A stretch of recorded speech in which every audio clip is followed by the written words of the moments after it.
আসসালামু আলাইকুম। আমি আপনাদের জামা নিয়ে আসছি, হইলো হলুদ কালার একটা জামা নিয়ে আসছি। এই জামাটা আমি দুই পার্ট করলাম। এটা পিছনের পার্ট, এটা হলো পিছনের পার্ট। পিছনের পার্টটা পিছিয়ে দিচ্ছি। পিছনের পার্টটা এটা হলো সামনের পার্ট। এই যে সামনের পার্টটা, এটা কাজ করা এমব্রয়ডারি কাজ করা জামাটা। এই দেখুন পিছনে জামাটা। এখন লম্বাটা হলো 44 ইঞ্চি লম্বা জামাটা। এখন কাপড় আছে 46 ইঞ্চি। 44 আমার লাগবে না, 44 ইঞ্চি মেপে নিচে তার ভাঙতে হবে না, এই জন্য আমি হাফ ইঞ্চি বেশি দেওয়া জয়েন্টের জন্য এই কাটলাম। গলা কাটতেছি, এই যে চাকানি কাটলাম, কেটে মোড়া কাটলাম। এখন প্যাড পাশা এই যে সোজা করে কেটে দিলাম। আর ঘের হইলো 24 ইঞ্চি, খাড়া হইলো 13 ইঞ্চি। আর একটু গলা কাপড়টা নিলাম। গলাটা কাটতেছি 3 কোনা, রেজিস্টার গলা 3 কোনা করে রেজিস্টার করে শিখে দিলাম। এই কাটা শেষ হয়ে গেছে।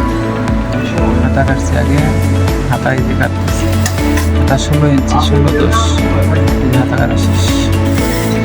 সেম জামাগুলো কাটা হয়, সেজন্য মাপটা খালি একটু কম বেশি কারো মাপ। আর জামা কাটা তো একই, সেম কাটাই জামা। আর এই সেলারটার পায়ের মধ্যে লেস আছে, একটা লেস আছে সেলার মধ্যে। আর সেলারটা প্যান্ট, সেলারটা হলো 36 লম্বা। এখানে কাপড় আছে 39-38 আছে। আমি এটা একটু ভেঙে করে দেবো। একটু বাড়তি আছে, কাপড়টা আমি কেটে দিলাম।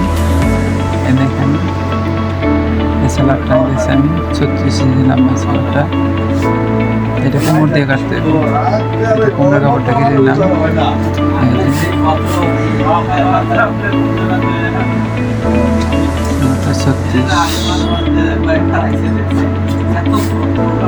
আবার কাটলাম, মানে বেশি হয়ে গেছে।